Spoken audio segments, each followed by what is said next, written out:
We're going to call this one the Goddess of Serpos Part 1. This is Volume 4 of Masters of the Universe. We're going to get to She-Ra way later and the Eternity War.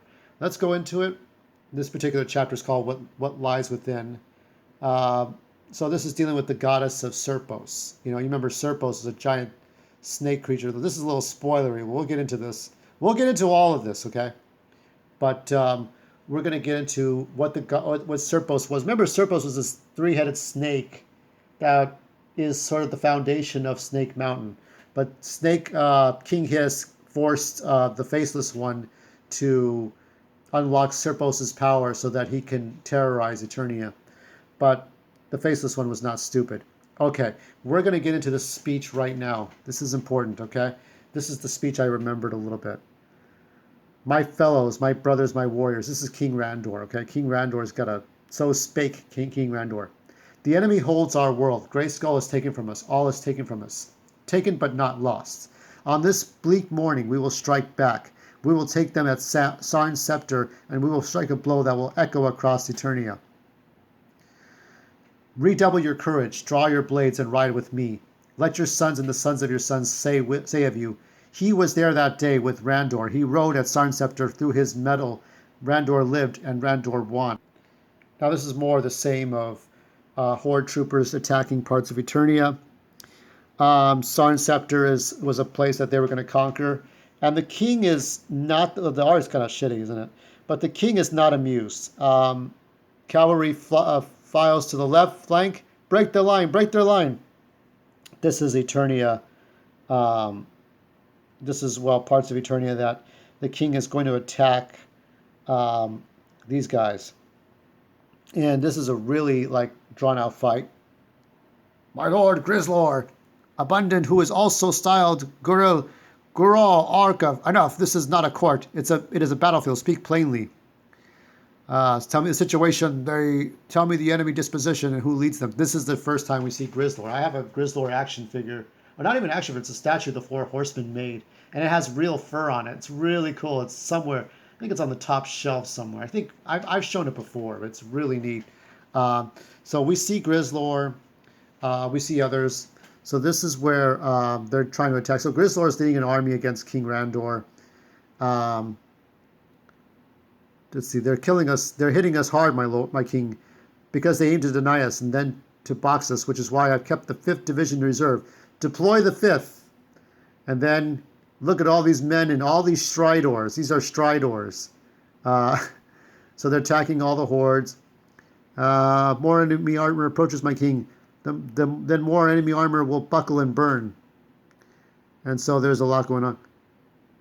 It's like, oh, it's something. Sometimes when the High King of Eternia makes a wish, what is that light, my king? And there they are. This is not great art, but there you can see He-Man, Teela in new armor, and Roboto. He-Man, it is He-Man. So He-Man helps fight. I think Mossman's in there too. This art is a little bit rougher, I think. It's a very sketchy looking art. Maybe Frank Miller would have been better for this, but it's the bigger, more popular artists charge more money. They charge more money for things, so maybe it's cheaper to get. Let's see. It is to arms all of you. This game becomes still more of a challenge. It is no game. My Lord Hordak, He-Man has returned to Eternia. From here in the dark dimension of Despondos, I felt the mystical tremor. He cannot be allowed to thwart our schemes, Grizzlor. Have faith in my skills, Dark Lord. My forces will soon take no chances, Grizzlor. Use the orbital disruptor. So, and I would rather prove myself here. I would rather be served by loyal retainers who do not gamble with the outcome of the plans. Use the orbital disruptor. Yeah, so they just Hordak just wants to finish this fight. It's not Grizzlor is all about fighting and how you fight and how treacherous you can be. He likes the battlefield, but Hordak just wants to get it done. So this is about decimating people like a Death Star ray. And there it goes. Boom.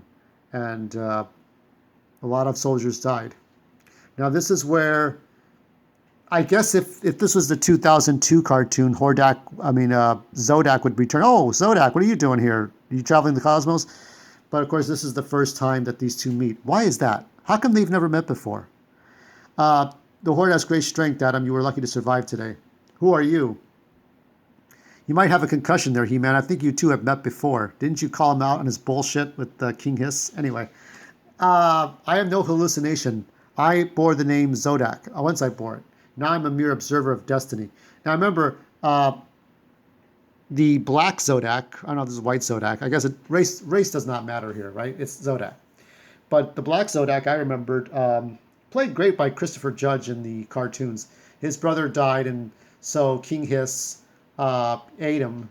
So he tried to kill King Hiss at least once, and so that didn't work out. You'll be offered a new challenge. It means indirect means of combating the occupation of your world. Take the challenge, but be careful. You'll be changed forever. You must seek out what lies within. Wait, come back. What do those riddles even mean? So Zodak kind of in and out, and he's kind of moved on beyond the constraints of his past. He's kind of looking towards the future and towards space. I mean, he was there during the crossover. And it's good to see you both. I wish I could say the same without a heavy heart. My son Batila has been telling me of your adventures on that strange other world. You returned to my side on the darkest day Eternia has known. I think he's probably been into Etheria to help out. Grizzlor was taking no chances. Something tells me that the weapon that the handiwork was Grizzlor's Lord and Master Hordak. Hordak wanted you stopped. Night's falling. Let's shelter here. In the morning light, we'll search for others. He-Man's gotten dark too. I've never seen him so downcast. She's talking about the king. It says that we were away, as while we were away, his spirit broke. Something has changed within King Randor. And it may have to do in some part to his arrogance when he thought King Hiss was dead. But then again, this is not the same continuity, is it? Oh well. Eternia is lost. I have tried to be strong and see past that fact, but I cannot. I cannot deny it. Eternia is lost. Father, Adam, behold what the Horde has wrought on the light hemisphere of our once magnificent realm. The planet is under enemy control. Eternals is sacked. Grayskull captured. My allies and subjects scattered, lost, or dead. So this is a time where he's just, I have failed as a king. I have failed my people. Sire, there's always hope. They took King and Queen Marlena took a separation because Queen Marlena wanted to help the people of Earth. Most of his people are dead. Just burned by Despera. I mean, his family did him in, I guess, in a way, right?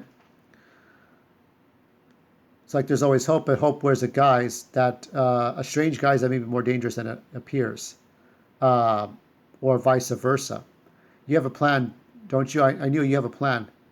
It's one I must undertake alone, but it'd be reckless. He's known to do reckless. No, I'll wager, as reckless as this, I believe our most singular loss was the sorceress. She was Eternia's most powerful mage, and her death left us crippled and allowed this disaster to overwhelm us.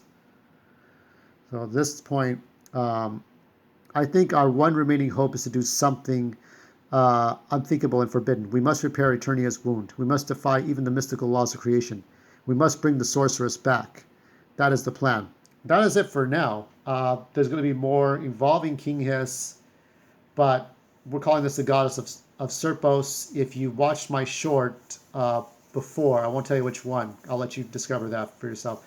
It spoils exactly what's supposed to happen. So good luck with that.